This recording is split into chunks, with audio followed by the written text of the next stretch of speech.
Everyone, welcome to our channel Vishwa Guru. आज हम बात करेंगे first war of independence 1857, revolt of 1857। ये जो रिवॉल्ट थी ये मेरठ से स्टार्ट हुई थी और पूरे इंडिया के अंदर स्प्रेड हो गई थी। ये अंग्रेजों के खिलाफ भारत में पहली वॉर थी फ्रीडम के लिए। तो बात करते हैं इसकी स्टार्टिंग। तो ये मेरठ के अंदर स्टार्ट हुई थी। सिपाहीज सोल्जर्स जो थे उन्होंने इसके रिवॉल्ट करना स्टार्ट कर दिया था। अब इसके कारण कई सारे थे। अगर हम इसके कॉजेज की बात करें तो भाई जब से 1757 के बाद से जब से ईस्ट इंडिया कंपनी अंदर घुसी थी इंडिया के अंदर और एक के बाद एक प्रिंसली स्टेट्स को एक्वायर कर रही थी, तो जमींदार की प्रिंसली स्टेट्स की पावर कम होती जा रही थी। आर्मी के अंदर बहुत रिसेंटमेंट था क्योंकि यार ये लोग क्या करते थे, यूरोप के अंदर जो यूरोपियन सिपाही थे, यूरोपियन सिपाही जो थे और जो इंडियन सिपाही थे, उनकी इनकम में बहुत डिफरेंस था, उनकी सैलरी में बहुत डिफरेंस था। उन्हें कई कई गुना ज्यादा सैलरी मिलती थी as compare to the Indian सिपाहीज।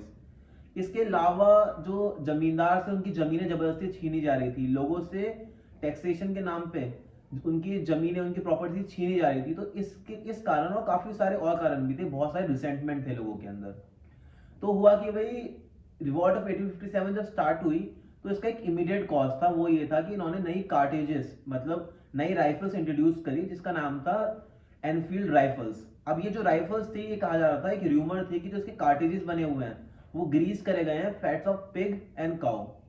तो भाई जो दोनों तरफ के लोग थे, हिंदू एंड मुस्लिम, दोनों ने इसे बॉयकॉट किया, कहा कि भाई हम इसे यूज नहीं करेंगे। और ऐसे करके ये एक इमीडिएट कॉज बना रिवॉल्ट ऑफ 1857 के लिए। फिर हुआ क्या कि भाई जो सिपाही थे उन्होंने अपने जो मतलब मेरठ में स्टार्ट हुआ, उन्होंने मेरठ के जितने भी यूरोपियन और जितने भी ब्रिटिशर्स थे सबको मार दिया, सारे रैंक के ऑफिसर्स को मारना स्टार्ट किया और मेरठ के अंदर सारे कम्युनिकेशन के सबको जला दिया, सब ऑफिस तोड़ दिए, सारी लाइनें काट दी और भाई उसके बाद पूरा मेरठ इन्होंने एक्वायर कर लिया।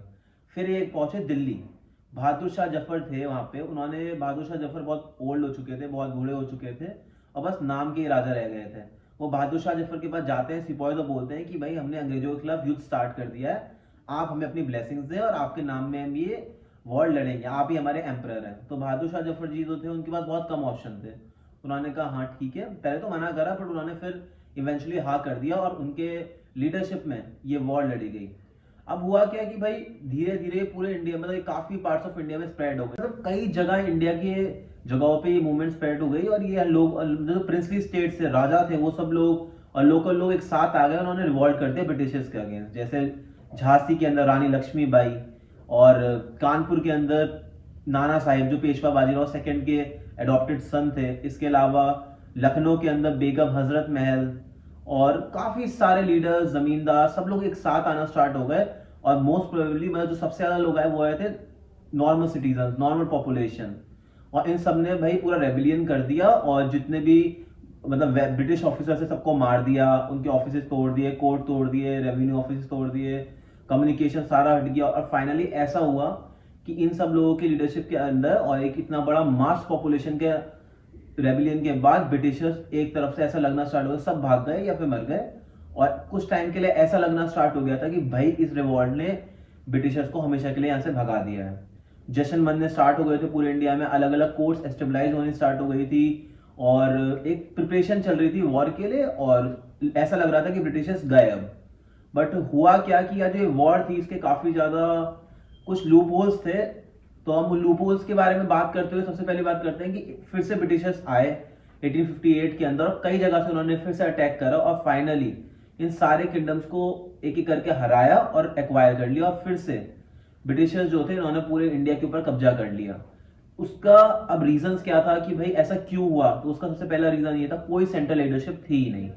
बहादुर शाह जफर जो थे वो बहुत कमजोर थे और ज्यादातर जितने भी लोग थे ऐसा लग रहा था कि वो अपने इंटरेस्ट के लिए ज्यादा लड़ रहे हैं as compare to the as a national interest. मतलब एक पॉलिटिकल यूनिटी नहीं थी एंड सेंट्रल लीडरशिप नहीं थी।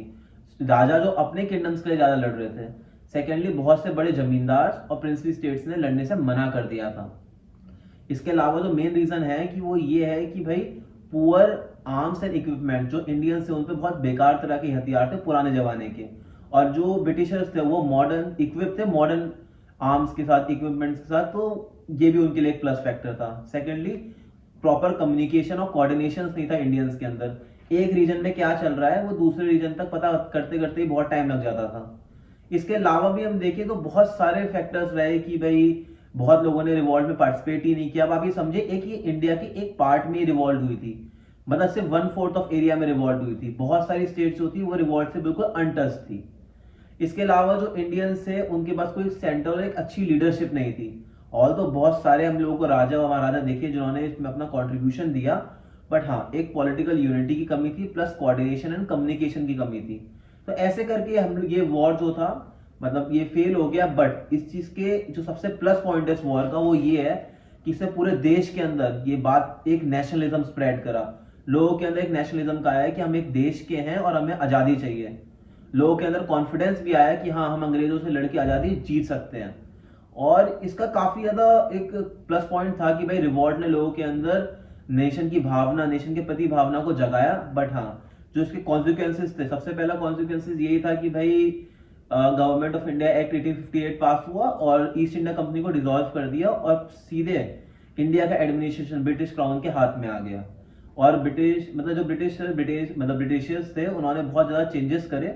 सबसे पहले आर्मी के अंदर, उसके बाद एडमिनिस्ट्रेशन के अंदर, फाइनेंस के अंदर, और पूरा इंडिया ब्रिटिश रूल के अंदर डायरेक्टली आ गया। इसके अलावा भाई जो लोग मतलब वॉर क्रिमिनल्स थे, मतलब जिन्होंने रेबिलियन के अंदर रिवॉल्ट की थी, उन्हें बहुत ब्रूटली तरीके से एग्जीक्यूट किया, पनिश किया, पब्लिक एग्जीक्यूशंस करे और काफी बुरी तरीके से उन्हें ट्रीट किया, इससे सोसाइटी के अंदर एक डर फैल जाए। और ऐसे करके रिवॉल्ट ऑफ 1857 खत्म हुई। बट इस रिवॉल्ट का बहुत ज्यादा सिग्निफिकेंस है कि इसने हर इंसान के मन में एक बात लाई कि हाँ हम लोग अगर यूनाइटेड हो गए तो हम ब्रिटिशर्स को हटा सकते हैं and we are capable of administrating our own country. तो ये काफी एक अच्छी चीज देखी गई है। तो जो इसके अनसंग हीरोज थे वो बहादुर शाह जफर, नाना साहेब, रानी लक्ष्मीबाई, बेगम हजरत महल, तांतियार तोप और न जाने कितने सारे लीडर्स और कॉमन इंसान थे जिन्होंने इतने लार्ज नंबर में पार्टिसिपेट किया और लोगों को बताया कि हमें ब्रिटिश से जीतना है और जंग लड़नी है। तो ये था रिवॉल्ट ऑफ 1857 जिसे हम कहते हैं फर्स्ट वॉर ऑफ इंडिपेंडेंस। ये स्टार्ट हुई थी 10 मई 1857 को और 1858 के लास्ट तक आते आते ज्यादा सारी टेरिटरीज फिर से ब्रिटिशर्स ने एनेक्स कर दी थी। बट इसके अंदर जितना बड़ा लेवल का सिविल पार्टिसिपेशन देखा गया वो बहुत ज्यादा कमेंडेबल है कि इतने सारे लोग अपना सबको छोड़ के लड़ने आए। तो ये दिखाता है कि कैसे इस मूवमेंट ने एक ऐसी स्पिरिट फॉस्टर करी कि लोग अपने देश के लिए लड़ने मरने के लिए तैयार हो गए। तो ये था रिवॉल्ट ऑफ 1857। Thank you.